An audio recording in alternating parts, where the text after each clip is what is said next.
வணக்கம் நண்பர்களே. மாயாச்சின்னு சீரியல் சும்மா பரபரப்பாக போயிட்டு இருக்குன்னே சொல்லலாங்க. பரபரப்பான கட்டத்தில் நம்ம ரகுராம் வந்து அந்த இடம் எங்களுக்கு தான் சொந்தம் அப்படின்னு வந்து அந்த இடத்துல சொல்கிறாங்க. இல்லை, நீ 1,00,00,000 ரூபா அட்வான்ஸ் வாங்கியிருக்க அப்படின்னு வந்து வசுந்தரா அந்த இடத்துல கொடியை பிடிக்கிறாங்க. இந்த தோண்டுங்க, இது நம்மளுக்கு சொந்தமானது அப்படின்னு வந்து தோண்ட நேரம் உள்ளுக்கு இருந்து சிவலிங்கம் வருது.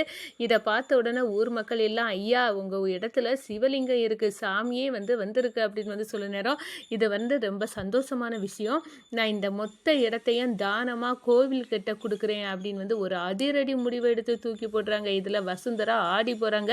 என்னது, இந்த மொத்த இடத்துலையும் கோவில் கிட்ட தானமாக கொடுக்குறானா? இதை தடுக்கவே முடியாத ஊர் மக்கள் எல்லாமே இப்போ தங்களுக்கு சொந்தம், அது கோவில் வரப்போகுதா அப்படின்னு வந்து சந்தோஷத்தில் துள்ளி குதிக்க போகிறாங்களே அப்படின்னு வந்து அந்த இடத்துல வந்து வயத்தறிச்சலோடு நிற்கிறாங்க நம்ம ரகுராம். கம்பீரமாட்டு, இந்த இடம் வந்து கோவிலுக்கு தான், இனி நான் இதில் ஒரு பெரிய சிவன் கோயிலை வந்து கெட்ட போகிறேன் அப்படின்னு வந்து முடிவை எடுக்கிறாங்கங்க.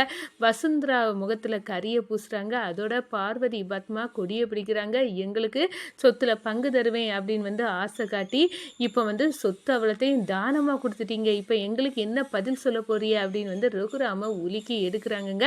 அதை பற்றி தான் இந்த வீடியோக்குள்ளே பார்க்க போகிறோம். அதுக்கு முன்னாடி சேனலுக்கு லைக் அண்ட் சப்ஸ்கிரைப் பண்ணுங்கள் ஃப்ரெண்ட்ஸ். பக்கத்தில் இருக்க பெல் ஐக்கானையும் கிளிக் பண்ணுங்கள். அப்போ தான் நான் போடுற ஒவ்வொரு வீடியோவாக நோட்டிஃபிகேஷனாக உங்களுக்கு கிடைக்கும். வாங்க ஃப்ரெண்ட்ஸ், வீடியோக்குள்ளே போகலாம். ஃபஸ்ட்டு எடுத்த உடனே பார்த்தோன்னா ஒரு செம அதிரடியான பரபரப்பு கட்டோன்னு சொல்லலாங்க.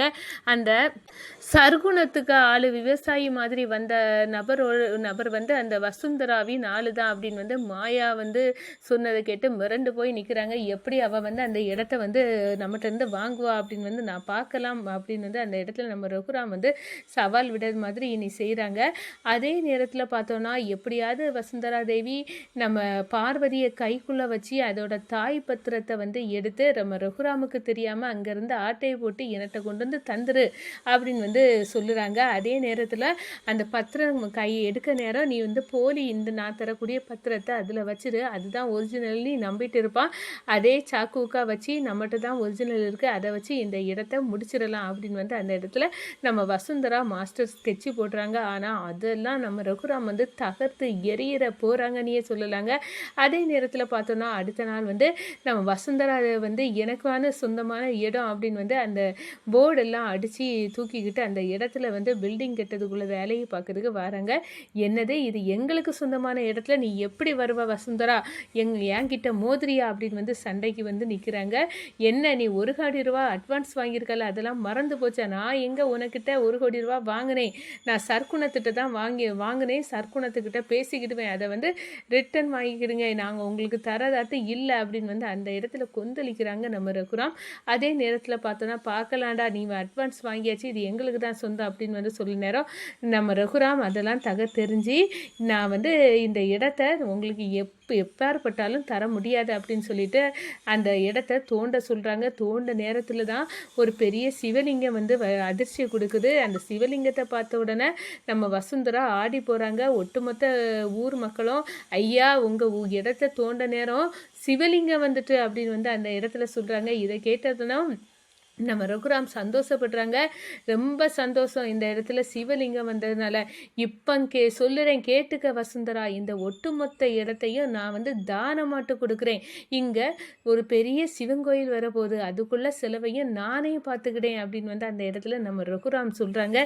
இதை கேட்டு ஊர் மக்கள் ரொம்ப சந்தோஷப்படுறாங்க. இவ்வளோ வந்து பெருந்தன்மையான மனசு வந்து வேறு யாருக்குமே வராது, எல்லாமே இந்த ரகுராமுக்கு தான் வரும். அவ்வளோ பெரிய மனம் இவருக்கு, இவர் நல்லா இருக்கணும், இவருக்கு குடும்பம் நல்லா இருக்கணும். இப்போ இதில் ஒரு பெரிய கோவில் வருது, இந்த சாமி பூமிக்குள்ளே இருந்து தோன்றிருக்கு, ரொம்ப சக்தி வாய்ந்தது, இதில் கோவில் கட்டி இந்த சிலையை வைக்கலாம் அப்படின்னு வந்து அந்த இடத்துல சந்தோஷப்பட ஆரம்பிச்சுட்டாங்க. இந்த செய்தி பார்த்தோன்னா நம்ம வசுந்தரா முகத்தில் கரிய பூசினது மாதிரி ஆயிடுது. என்ன பாருங்க, ரகுராமுக்கு எவ்வளோ பெரிய மனசு இருந்தால் இந்த ஒட்டுமொத்த இடமும் எவ்வளோ கோடிக்கு காணோம் அவ்வளோத்தையும் வந்து தானமாட்டு கொடுக்க அளவுக்கு இவன் மனசு எவ்வளோ பெரிய ஆளாக இருக்கிறான் அப்படின்னு அந்த இடத்துல நம்ம ரகுராமின் வார்த்தையை கேட்டு புல்லரிச்சு போய் நிற்கிறாங்க வசுந்தரா. இனி ஒன்றுமே செய்யறதுக்கு இல்லை, இவரோட குணத்துக்கு முன்னாடி நம்ம பணம் காசு எல்லாமே தூரதான் அப்படின்னு வந்து அந்த இடத்துல வந்து வசுந்தரா அப்படி ஒடிஞ்சு போகிறாங்கன்னு சொல்லலாம். இவ்வளோ தானமாக கொடுக்க அளவுக்கு நான் என்ன வந்து அவ்வளோ மனசு விரியலை, அவ்வளோ பரந்த மனசு வந்து ரகுராம் கிட்ட இருக்கு. அதே நேரத்தில் இந்த புவனேஸ்வரி எவ்வளோ தூரம் இந்த ரகுராமை அழிக்கணும்னு வந்து கங்கணம் கட்டிட்டு தெரியா. இந்த எண்ணம் யாருக்குமே வராத. நான் பார்த்த வரையில் ரகுராம் வந்து பயங்கரமான ஆளு தான். அவர் வந்து கண்டிப்பாக வந்து நல்லா தான் இருப்பார் இவ்வளோ பெரிய இடத்த கொடுக்கறதுனால அப்படின்னு வந்து ரகுராமின் வந்து இடத்த கொடுக்கக்கூடிய அந்த தானம் பண்ணக்கூடிய செயலை பார்த்து மிரண்டு போய் நிற்கிறாங்க வசுந்தரா. அதே நேரத்தில் பார்த்தோன்னா நான் ஒட்டுமொத்த செலவையும் கோவில் கட்டதை ஏற்றுக்கிட்டேன் அப்படின்னு வந்து அந்த இடத்துல ரகுராம் சொல்ல ஊர் மக்கள் எல்லாம் சந்தோஷப்படுறாங்க. இந்த சைடு பார்த்தோன்னா வசுந்தரா இதுக்கு மேலே இந்த இடத்துல நிற்கிறது நம்மளுக்கு அவமரியாதை அப்படின்னு வந்து அப்படியே திரும்பி ஓடிறாங்கன்னு சொல்லலாம். அதே நேரத்தில் புவனேஸ்வரி வந்து என்ன வசுந்தரா ஏன் திரும்பி வந்துட்டீங்க, இல்லை ரகுராம் அவ்வளோ பெரிய உயர்ந்த மனிதன் அப்படின்னு வந்து அந்த இடத்துல நம்ம வசுந்தரா ரகுராமுக்கு புகழ பாட ஆரம்பிச்சிட்டாங்க. அவ்வளோ இடத்தையும் தானமாக கொடுக்கேன்னு வர சொல்லியிருக்கான். அதுவும் பெரிய சிவன் கோவில் அவன் செலவுலேயே கட்டி கொடுக்கானா, அவ்வளோ பெரிய மனசு ரகுராமுக்கு அப்படின்னு வந்து அந்த இடத்துல நம்ம வசுந்தரா சொல்ல நீங்களும் அவன் பக்கம் சாஞ்சிட்டீங்களா அப்படின்னு வந்து அந்த இடத்துல புவனேஸ்வரி போய் மிரண்டு போய் நிற்கிறாங்க. அதே கணம் பார்த்தோன்னா நம்ம பத்மா பார்வதி கடுப்பாறாங்க. என்ன யாருக்கு இடத்தை யாரு கொடுக்குது, அந்த சொத்துல எங்களுக்கும் உரிமை இருக்குது அப்படின்னு அண்ணன் சொல்லிச்சு. அதுக்கு பிறகு அந்த இடத்தை எங்களுக்கு பெர்மிஷன் இல்லாமல் எப்படி தானமாட்டு கொடுக்கலாம் அப்படின்னு வந்து அந்த இடத்துல பத்மா பார்வதி கொடியை பிடிச்சி நம்ம ரகுராம் கிட்ட வந்து கேட்குறாங்க. என்ன அன்னை நீ நினச்சிக்கிட்ட, நீ எப்படி வந்து எனக்கு அந்த சொத்துல பங்கு தருவேன் அப்படி விற்று அப்படின்னு வந்து சொன்னிருந்தாலா, இப்போ நீ எதுக்காக நீ மட்டும் உன் பாட்டுக்கு தானமாக கொடுக்கன்னு முடிவெடுத்துட்ட, தானமாக கொடுக்கனா நாங்கள் எல்லாம் எங்கே போகிறது, எங்கள் பங்கு எங்களுக்கு வேணும் அப்படின்னு வந்து அந்த இடத்துல வந்து நம்ம பத்மா வந்து சொல்கிறாங்க. உடனே வந்து நம்ம ரகுராமோட அம்மா ஏண்டி நம்ம ரகுராம் வந்து முடிவெடுத்தால் கரெக்டாக தானே இருக்கும், ஏன் இப்படி நிற்கிற அம்மா, அன்னை பாட்டுக்கு நான் தானமாக கொடுக்கேன் அப்படி இப்படின்னு வந்து சொல்லிட்டாங்க. எங்களுக்கு வந்து நான் ஒரு இடத்துல வீடு கட்டலான்னு இருக்கேன், ஆனால் அதுக்கு தாரேன்னு சொல்லிக்கிட்டு இப்படி வந்து பிடுங்கினா வந்து நியாயமா அப்படின்னு வந்து கேட்க நேரம். அதே நேரத்தில் பார்வதி சொல்கிறாங்க, ஆமாம் இது வந்து சரிப்படாது, நாங்கள் மாடர்ன் ரைஸ் மில்லு வைக்க மீதி பணத்தை தருவேன் அப்படின்னு வந்து அந்த இடத்துல சொல்லிக்கிட்டு இப்போ நாங்கள் அதுக்கெல்லாம் ஆசைப்பட்டு ரெடி பண்ணி வச்சுருக்கோம். நாங்கள் இப்போ எங்கே போவோம் பணத்துக்கு, நீங்கள் இப்படி தானமாக கொடுத்தீங்கன்னா நாங்கள் எப்படி வாழ முடியும் அப்படின்னு வந்து அந்த இடத்துல வந்து கொந்தளிக்கிறாங்கன்னே சொல்லலாம். இதை கேட்டு வந்து நம்ம ரகுராம் மறந்து போய் நிற்கிறாங்க.